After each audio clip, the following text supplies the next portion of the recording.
할렐루야. 네. 네.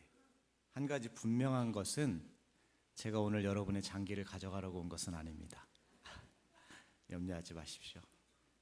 가면은 저희가 그 당일날 뭔가 가져가는 줄 알고 이렇게 경계의 눈으로 쳐다보셔가지고 제가 말씀드리기가 굉장히 주저스러운데 그런 건 아니니까 염려하지 않으셔도 좋을 것 같습니다. 제가 듣기로는 오늘 예배가 원래는 1, 2부 예배가 있는데 오늘 생명 나눔 예배를 위해서 이렇게 연합으로 들으신다고 들었습니다. 그러자면 뭐 준비하실 것도 많고 그러신데 이렇게 협력을 해주셔서 우리 담임 목사님 그리고 당회원들 그리고 성도 여러분께 감사 인사를 드립니다.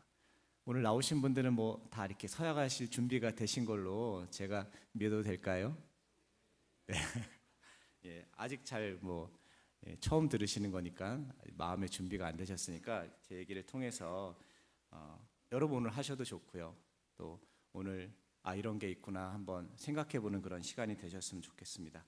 오늘 본문인 마태복음 7장 12절 여러분 많이 알고 계신 말씀입니다. 오늘 말씀인 7장 12절에서 주님께서는 그러므로 무엇이든지 남에게 대접을 받고자 하는 대로 너희도 남을 대접하라. 이것이 율법이요 선지자니라 이렇게 말씀을 하고 있는데요.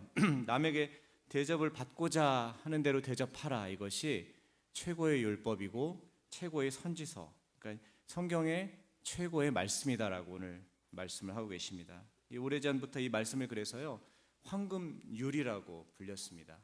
이 황금율에 대해서 유래를 잠깐 말씀을 드리면요, 로마의 24번째 황제 이름이 세베루스 알렉산더라는 분이었습니다. 이 황제가 오늘 본문의 말씀을 굉장히 사모했다고 합니다. 얼마나 사모했냐면요, 말씀을 금으로 새겨가지고요, 금으로 새겨서 왕궁에다가 붙여놓을 정도로 말씀을 정말 사모했다고 합니다. 또 한 가지는요, 이분이 이제 죄를 지으면 재판을 할 거 아니에요. 그러면 서기관들이 재판을 할 때 서기관들이 반드시 오늘 본문의 말씀을 한번 읽고 판결문을 읽고 하라고 이렇게 했을 정도로 오늘 본문의 말씀을 굉장히 중요했다고 하는데요. 그래서 이제 황금으로 썼다고 해서 황금률이라는 말이 있는데 사실은 정말 중요한 하나님의 말씀이기 때문에 황금률이라고 보는 게 좋을 것 같습니다. 이 말씀 속에는 우리가 세 가지 생각해야 될 그런 부분들이 있는데요. 첫 번째는 그런 대접이 나오는데요. 그럼 우리가 누구를 대접하느냐의 문제입니다. 누구를 대접해야 될까요? 누구를 대접해야 될까요? 나를 대접하는 건가요? 네, 남을 대접하는 겁니다. 근데 남인데요, 여기서 말씀하시는 남은요, 기왕이면은 여러분이 우리 형제 자매일 수도 있습니다. 우리 가족일 수도 있는데 기왕이면은 그보다 좀 더 먼, 오늘 대접을 했는데 여러분이 사시는 동안에 한 번도 그분을 만날 수 없을 수도 있어요. 그런 분을 대접하라는 말씀이십니다. 이 땅에 장기가 망가져서 고통받는 분이 제가 조사 통계를 보니까 3만 9천 명 정도 있으시더라고요. 놀라운 것은 지금 한 5년 사이에 한 2배 가까이 늘었습니다. 이 장기를 기다리시는 분이요. 얼마 전에 기사도 나왔는데요. 그래서 하루에 평균 7.5명이 장기 이식을 기다리시다가 사망하고 있는데요. 여러분이 이제 잘 사시다가요, 우리 주님 사랑교회 일꾼으로 일평생 하나님의 일꾼으로 사시다가 어디로 가시죠? 우리 다 하늘나라로 갑니다. 하늘나라로 갈 때 여러분에게 더 이상 필요 없는 것이 있습니다. 여러분의 생명을 좀 그분들을 위해서 나눠주셔서 대접하시면은 그것이 하나님이 원하시는 그런 남을 대접하는 것이 아닐까 그런 생각이 됩니다. 자, 그럼 두 번째는 그러면 남을 대접하는 건데 그러면 어떻게 대접의 방식의 문제입니다. 어떻게 대접을 하는 것인가? 자, 주님께서는 이 본문에 의하면은 대접을 받고 싶은 대로 대접을 하라고 하고 있습니다. 네가 이렇게 받고 싶으면 이렇게 대접을 하고 저렇게 받고 싶으면 저렇게 대접을 하라고 하는데 기왕이면 여러분 어때요? 대접을 받을 때 친절하게 받는 게 좋죠. 식당에 같은 데 가면은요, 좀 이렇게 식사 시킨 다음에 반찬을 더 시키면은 던지는 곳이 있습니다. 이렇게 막 던지는 데 있어요. 그럼 마음이 어떠세요? 상처 받으시죠.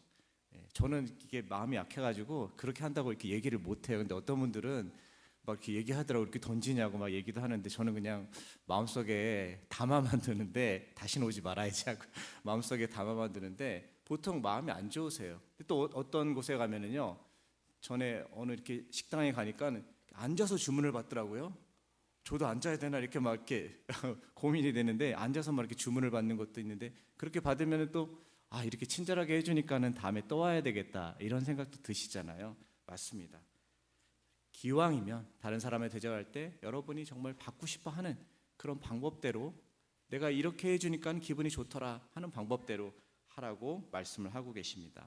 자, 마지막으로 그러면은 얼마나 대접을 할 건가? 대접의 정도의 문제입니다. 자, 여러분 얼마나 대접받고 싶습니까? 조금 받고 싶으세요? 조금 받고 싶으시면 조금만 대접하시면 됩니다. 기왕이면은 많이 받고 싶죠. 이만큼 대접을 받고 싶어 하는데요. 자, 우리가 이렇게 기왕이면은 많은 대접을 받고 싶어 하는데요. 기왕이면은 이 주님의 말씀 속에서 좀 찾아보시면 돼요. 요한복음 15장 13절 말씀입니다. 주님께서 어느 정도까지 대접을 하라고 하시는지 말씀을 좀 찾아보고 싶습니다. 요한복음 15장 13절 말씀입니다. 찾으셨으면 한 목소리로 읽을까요? 시작. 사람이 친구를 위하여 자기 목숨을 버리면 이보다 더 큰 사랑이 없나니. 뭐라고 말씀하시죠? 친구를 위해서 목숨을 버리라고 합니다. 얼마나 하시라고요? 목숨을 버리기까지 하시라고 합니다. 큰일 났습니다.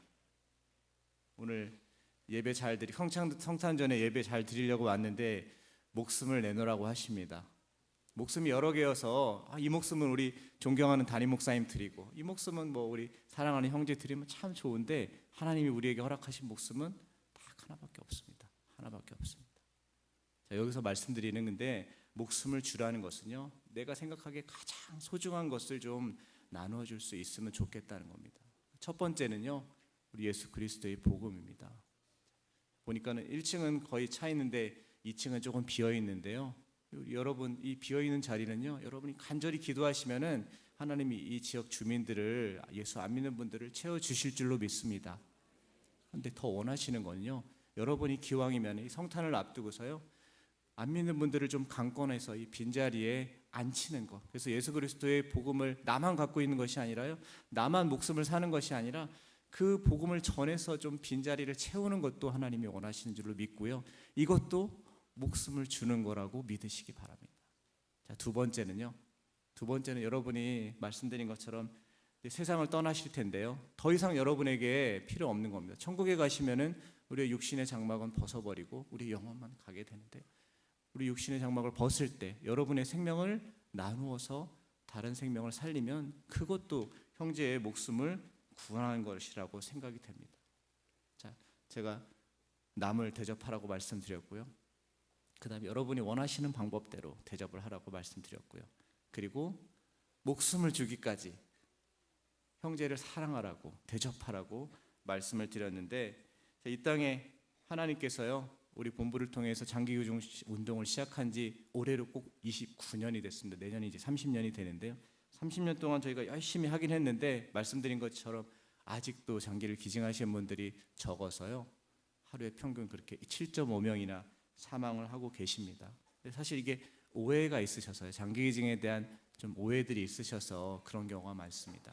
제가 얼마 전에 이렇게 장기를 기증하신 분들의 유가족 모임에 간 일이 있었습니다.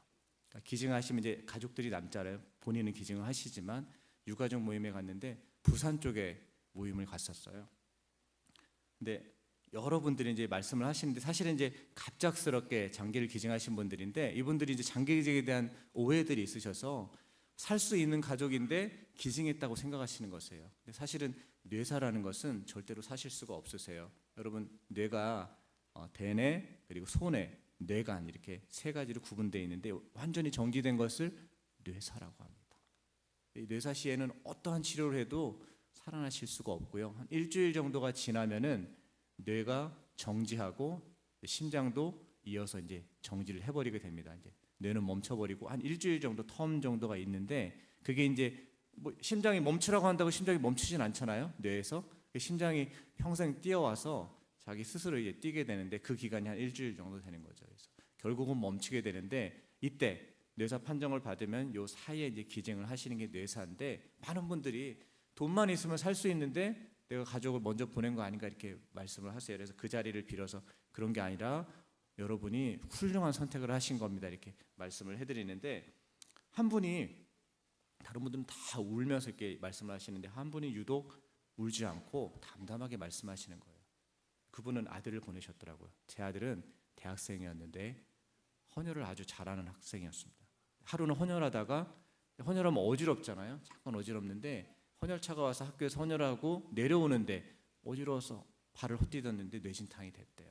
엄마가 너무 힘드셨대. 그 얘기를 들으시고 부산에서 이제 대전까지 올라오시는 동안에 이 집사님이셨는데요, 오시는 동안 계속 기도하셨대. 하나님, 제가 남편도 없이 지금까지 애를 키워왔는데 왜 이런 어려움을 저에게 주시나요? 그래도 살려주셨으면 좋겠다고 해서 왔는데 의사가 깨어나실 수가 없다. 근데 이 경우에는 장기를 기증할 수 있다라고 안내를 해주신 거예요.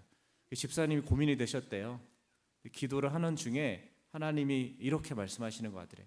내가 독생자, 우리 내 아들까지 너희의 죄를 위해서 아낌없이 주었는데 너도 네 아들을 좀 기증해서 생명을 살리면 어떻겠냐라고 말씀을 하시는 것 같더래요. 그래서 이제 집사님이 어렵지만 이제 결정해서 기증을 했는데 한동안 힘드셨다고 합니다. 굉장히 힘드셨대요. 근데 한 1년쯤 지났는데 기도 중에 이런 깨달음을 주시더래요. 내 아들의 심장이 누군가에게 전해져서 지금도 뛰고 있겠구나. 내 아들의 눈으로 다른 사람이 세상을 계속 보고 있겠구나. 내 아들이 여기저기에, 그때 7명을 기증하셨대. 7명에게 7명이 살아있구나. 내가 내 아들에게 이식을 받은 사람을 위해서 기도해야 되겠다라는 생각을 주시더래요. 그때부터는 생각이 바뀌었대요. 아들을 위해서, 아들이 불쌍해서 기도한 것이 아니라 그분들을 위해서 기도하니까 굉장히 좀 이렇게 마음이 편해지시면서 그 자리에서 그러더라고요. 여러분 슬퍼하지 마시라고. 여러분 자녀들, 남편들은 훌륭한 일을 하고 가셔서 여러분이 여기서 슬퍼하시면은 하늘나라에서 힘들어하신다. 그러니까 여러분이 여기서 귀한 일 했다, 잘했다 생각하시고 위로받으면서 사셨으면 좋겠다고 하시는데, 제가 뭐 얘기할 게 없더라고요. 그분이 다 얘기하시니까 다 위로를 받고 하시는 그런 일이 있었습니다. 이 뇌사라는 건요, 말씀드린 것처럼 굉장히 납득하기 어려운 죽음이죠. 왜냐하면 아침에 학교 보내고 직장 보냈는데 갑작스럽게 교통사고나 뇌출혈 같은 것들로 뇌사가 되시거든요. 그런 경우에 이제 장기를 기증하는 건데요, 사실은 굉장히 희박합니다.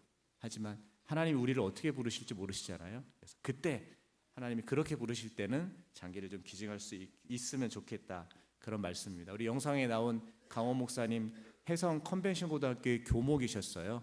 내 아들이 고등학교 1학년이었는데 감기약을 먹고 어떻게 잘못돼가지고 뇌사가 되었어요. 뇌출혈이 되어서 아들을 떠나보내셨는데, 그래도 목사님은 이제 목사님이시니까 신앙으로 잘 이기셔서 지금은 이제 그런 가족들 모임에 회장으로 다른 분들을 이제 위로하는 말씀을 하시는데, 목사님도 그렇게 위로받으신대요. 아들이 이제 9명한테 기증을 했대요. 뭐 피부 조직까지 하면 뭐 100명 넘는 사람한테 기증했는데, 아침에 그게 기도 제목이셨대요. 학교에 나오면은 내 아들한테 이식받은 사람이 우리 학교에 있을 수도 있다. 우리 학교 학생일 수도 있다. 내가 그 학생을 위해서 기도해야 되겠다고 하셨다고 합니다. 우리 그리스도인들이 곳곳에서 이렇게 말씀을 통하여서 또 실제로 행동을 통하여서 전하는데, 만약에 우리 강호 목사님이나 또 우리 집사님을 통해서 그 자녀들을 통해서 이식받으신 분이 예수 안 믿는 분이었는데요, 이렇게 뜨거운 신앙으로 장기를 기증했다고 하면은 우리 하나님에 대해서, 우리 예수님에 대해서 어떻게 생각하실까요? 아마 요즘 전도가 안 된다고 하는데 이 얘기를 듣는 것만으로도 아마 교회에 나가고 싶지 않을까, 그런 생각이 됩니다.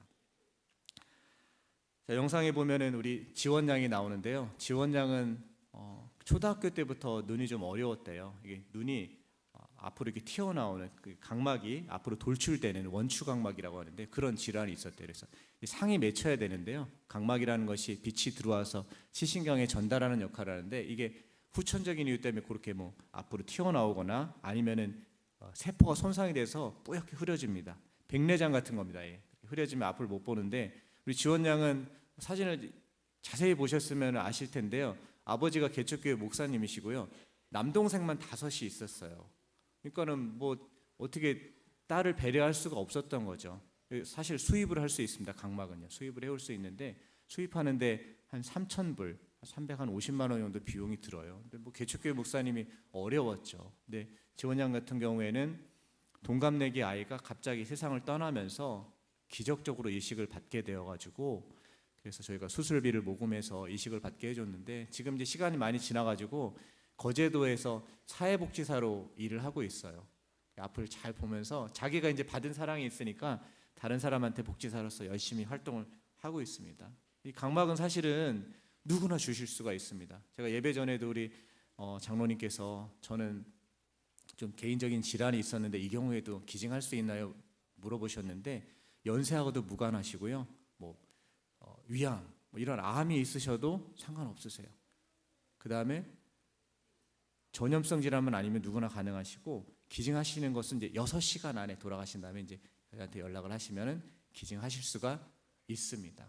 왜 이렇게 기증을 많이 안 하시나 저희가 여쭤봤어요. 그랬더니 연세가 많으신 분들은요, 각막을 기증하면은 하늘나라는 어떻게 가나요? 천국은 어떻게 찾아가나요? 그러시는 거예요. 우리 목사님들 말씀하셨겠지만 각막을 눈을 기증하신다고 해서 천국에 못 가시나요?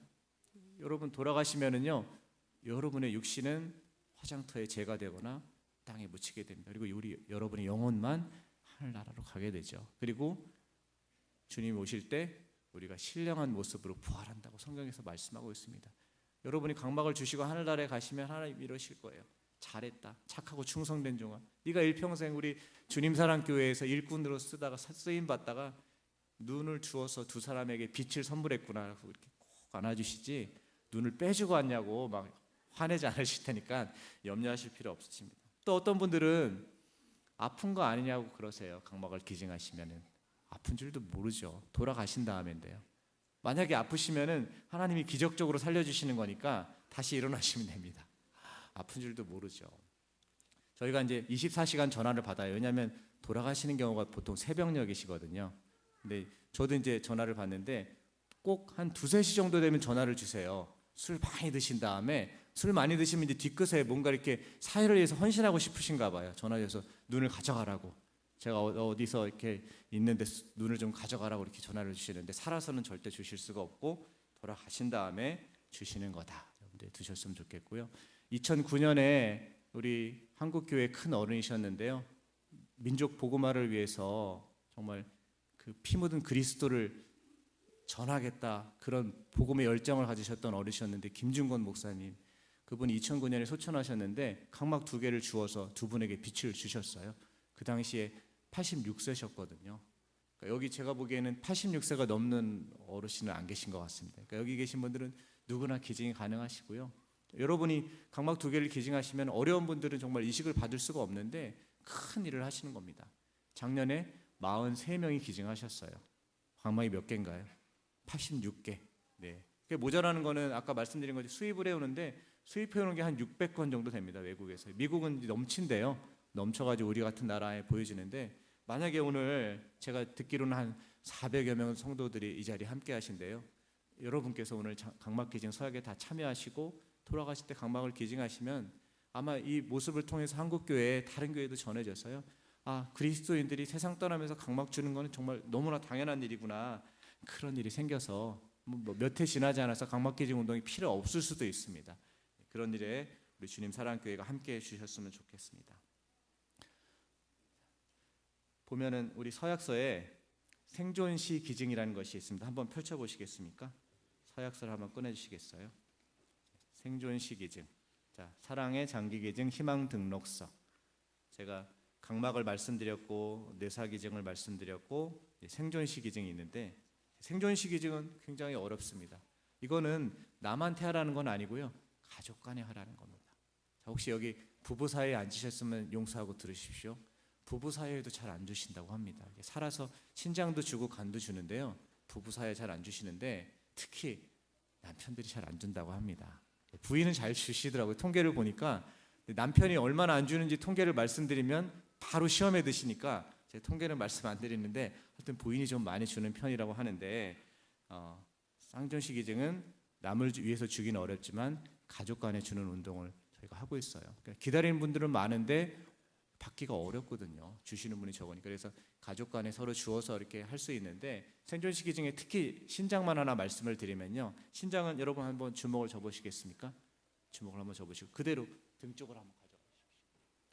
그 위치에 신장이 2개가 달려 있습니다. 근데 이게 평상시에는요 두 개가 각각 50, 50의 기능을 수행하는데 이게 다른 사람한테 하나를 주면은 남아있는 하나가 한 1.2배쯤 커진다고 합니다. 그래서 이게 한 90%쯤의 기능을 수행해서 뭐 평상시에도 신장이 100%쓸 일은 별로 없다고 해요. 그래서 한 8, 90% 정도 쓰니까 남한테 주어도 건강하실 수 있는 거죠. 이렇게 가족한테 주어도요. 그래서 여러분이 그런 것이 있다. 그래서 혹시 가족이 아프면은 내가 줄 수 있으면 좋겠다. 그런 시간이었으면 좋겠습니다. 서약서에 지금 제가 조직을 말씀을 안 드렸는데 인체 조직은 굉장히 더 어렵습니다. 피부나 뼈 같은 거를 기증하는 건데 피부는 여러분 피부는 손톱, 제 손톱만한 크기 정도가 수입을 해오면은 한 10만 원쯤 한다고 합니다. 그래서 화상 환자들이 수입해다가 쓰면은 너무 힘드신 거예요. 근데 우리 국내 기증자가 기증하면은 한 5분의 1, 10분의 1이면 수술을 받으실 수 있다고 합니다. 그래서 뭐 피부나 뼈 이런 것들을 기증하는 게 아직은 장기에 비해서는 좀 어렵죠. 그래서 여러분이 뭐 희망하시면은 그 기증에도 여러분이 참여하실 수 있으면 좋을 것 같습니다. 제가 오늘 여러분에게 온통 달라는 얘기만 했습니다. 목사님 왜 이렇게 저보고 주기만 하라고 하세요? 예? 제가 뭐 이렇게 주는 자리에 있는 겁니까? 이런 말씀을 하시는데 여러분 하나님께서 여러분 줄 수 있는 자리에 여러분이 계시게 하셨음에 감사하셨으면 좋겠습니다. 어떤 분들은 주고 싶어도 줄 수가 없으세요. 전에 한 분이 편지와하고 함께 저희한테 서약서를 보내신 분이 있으셨는데 이분이 폐암이셨어요. 폐암이셨는데 내가 비록 암이긴 하지만은 내가 줄 수 있었으면은 줄 수 있는 게 있으면 주겠다. 내가 혹시 세상을 떠나게 되면 내가 아프고 보니까는 이렇게 장기를 기증하는 것이 얼마나 소중한 일인지 알 것 같다라고 이렇게 보내오신 일이 있으셨는데 여러분 정말 주고 싶어도 줄 수 없는 분들이 있거든요. 여러분이 주실 수 있는 자리에 감사하셨으면 좋겠습니다. 마지막 말씀입니다. 마태복음 25장 40절의 말씀입니다. 내가 진실로 너희에게 이르노니 너희가 여기 내 형제 중에 지극히 작은 자 하나에게 한 것이 곧 내게 한 것이니라. 오늘 여러분이 말씀을 통해서요 장기기증 서약을 통해서 여러분이 이웃을 대접하셨으면 좋겠습니다. 여러분이 그동안에 아마 물질을 통해서 이웃을 대접하시기도 하셨고 봉사를 통해서 또 다양한 방식으로 대접하셨을 때 오늘 하나님께서 여러분에게 장기기증 서약을 통해서 이웃을 대접하기를 원하십니다. 우리 주님의 음성에 응답하시는 여러분 되셨으면 좋겠습니다.